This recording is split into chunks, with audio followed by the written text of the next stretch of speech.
Bien le bonsoir jeunes viewers, bienvenue dans cette nouvelle vidéo de Jérémy Sensei. Ça me fait extrêmement plaisir de vous revoir en ce saint samedi de samedi. J'espère que la rentrée pour vous s'est bien passée, que la première semaine d'école était cool. Aujourd'hui, on regarde cette vidéo, on se détend, on va kiffer notre race avec ces lectures manga. Je sais que c'est des vidéos que vous aimez bien. Déjà, la vidéo de lundi...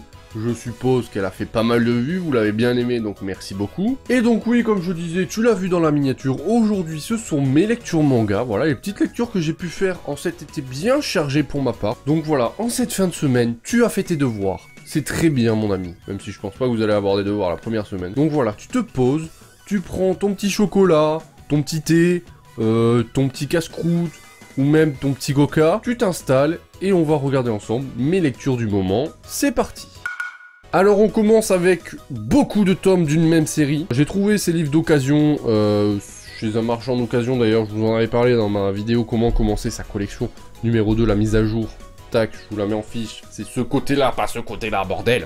Et donc oui, j'ai trouvé ça chez Happy Cash. Et donc, c'est le tome 33, 34, 35, 36 et 37... de Bleach. Oui, je me suis chauffé. Je sais pas ce que j'ai en ce moment avec Bleach, mais je suis à fond dedans. Et donc là, on reprend l'arc, la fin de l'arc où Ichigo va dans le Wikomundo pour sauver Inoue, et l'arc des Arrancar quand il débarque dans la ville de Kurakara, ou Kurakuri, ou Kirukara, enfin un truc comme ça, où Aizen et toute sa bande là arrivent en ville pour niquer des mères, sauf que toute la cour des 12 est là pour leur niquer leur mère à eux aussi. Donc voilà, j'en suis là, comme vous pouvez le constater, je les ai trouvés en plutôt bon état. Bon, à part le 37, qui est jaune, pardon.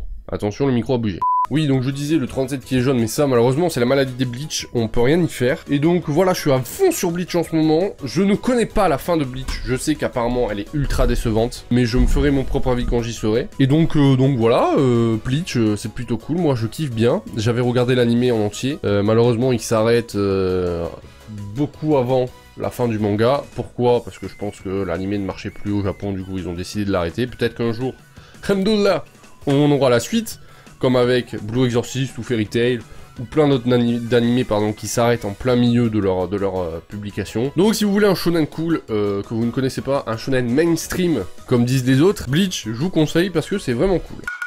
Ensuite, on continue avec le dernier tome de Fairy Tail, le tome 63, et ça c'est le tome collector. Donc, c'est la fin de Fairy Tail, ça y est. Alors c'est sorti il y a un moment déjà, mais c'est vrai que je l'avais pas lu, j'ai tardé à le lire, parce que j'avais déjà lu les scans, donc je savais la fin. Mais voilà, ça fait toujours plaisir de redécouvrir la fin, il y a des petits détails qu'on n'a pas vu. Donc ça y est, Fairy Tail est bien et bien fini en France. C'est la fin d'une histoire, d'une époque. Fairy Tail, j'ai commencé à le suivre, j'étais au lycée, c'est pour vous dire à quel point ça fait un moment. Et ça fait bizarre d'avoir connu le début et la fin d'un manga. Je sais pas pour vous, peut-être que vous débarquez comme ça, y a plein de séries en cours, mais moi par exemple, j'ai pas connu Naruto au tout début. Voilà, moi je suis arrivé en cours, c'était déjà à Shippuden que j'ai attaqué Naruto. Mais là, Fairy Tail, j'ai connu au tout début. Je l'ai connu en animé grâce à Game One, mais après je me suis vite mis au tome, et j'ai vite suivi les scans, les tomes, etc. Et ça fait bizarre de voir quelque chose que t'as suivi depuis le lycée, donc c'est pour vous dire à quel point ça date. Attention, mémoire, ça fait très exactement 6 ans que j'ai quitté le lycée, mais ça a commencé pendant que j'étais au lycée, donc ça doit faire 7-8 ans, quelque chose comme ça. Et ça fait très très bizarre de voir quelque chose que j'ai kiffé, que j'ai suivi, se terminer, avec une fin qui, d'après moi, n'est pas celle qu'aurait dû mériter Fairy Tail, mais bon, c'est l'auteur et maître de son œuvre, donc voilà. Mais franchement, ouais, ça fait quelque chose de savoir que Fairy Tail c'est fini, et qu'on n'aura plus de scan, même si il y a une suite là sur internet, la quête des 100 ans là, pour ceux qui suivent. Mais voilà, Fairy Tail, bien et bien fini. Il y a certains personnages que j'aurais aimé voir plus évoluer, d'autres moins. Donc voilà, Fairy Tail c'est fini. Je le répète depuis tout à l'heure, ça doit faire au moins 106 fois que je le dis. On passe à la suite.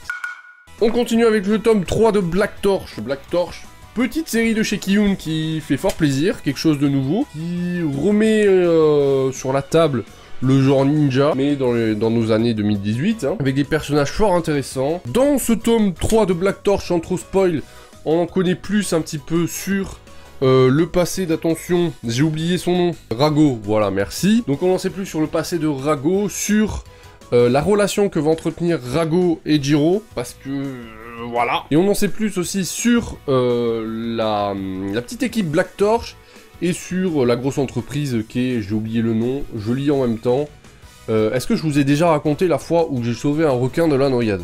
Bref, j'ai oublié le nom de la société, mais en gros, c'est des ninjas qui protègent le monde contre des démons. En gros, c'est ça. Et Black Torch, 3 tomes. 3 tomes, franchement, ultra cool. J'ai super accroché avec Black Torch. Donc si j'ai un conseil à vous donner, Black Torch, vous pouvez y aller les yeux fermés. Vous allez kiffer, si vous kiffez un petit peu tout ce qui est... Alors, c'est pas Naruto. C'est un peu plus compliqué que Naruto, c'est un peu plus, comment dire, réaliste que Naruto. Mais on est vraiment dans le Japon, entre le Japon moderne et le Japon d'avant. Et les deux fusionnent et franchement, c'est cool. Donc, Black Torch, je vous le conseille. Allez-y, foncez.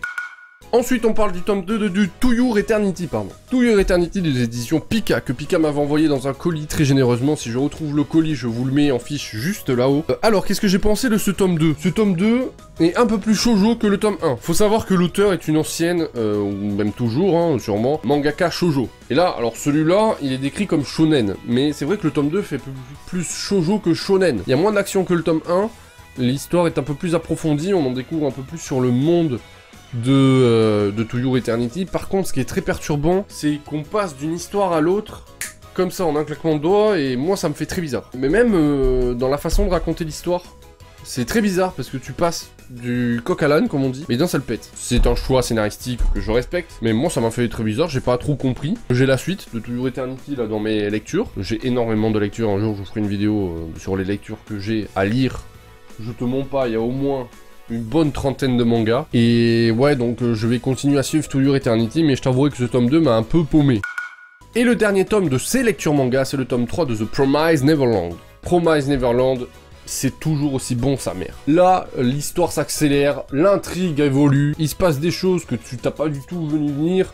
Dès que tu lis, mon pauvre, tu te prends une claque sévère à chaque fois qu'il se passe quelque chose. L'intrigue, l'auteur de The Promised Neverland est ultra fort. Franchement, c'est au top, c'est au top. C'est au top.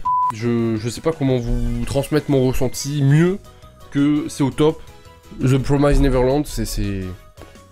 Franchement, ça a renouvelé le genre shonen, intrigue. Avant lui, il y avait Death Note. Et ben là, il y a The Promised Neverland. Franchement, je peux que vous dire foncez, allez-y, l'achetez parce que c'est au top. Et enfin, ma lecture en cours, que vous verrez mercredi, c'est le tome 1 de Arcanum. Arcanum, je l'ai pas commencé parce que je tourne cette vidéo en même temps que la vidéo précédente. Je n'ai pas commencé, je vais le commencer aujourd'hui. Vous aurez mon avis mercredi en vidéo sur le tome 1 d'Arcanum. Donc soyez au rendez-vous. N'hésitez pas à mettre la petite cloche pour être notifié de mes sorties vidéo. Et donc sur ce, c'est la fin de cette vidéo. Merci de l'avoir regardé. J'espère que vous aura fait kiffer. N'hésitez pas à laisser le petit pouce bleu pour ceci.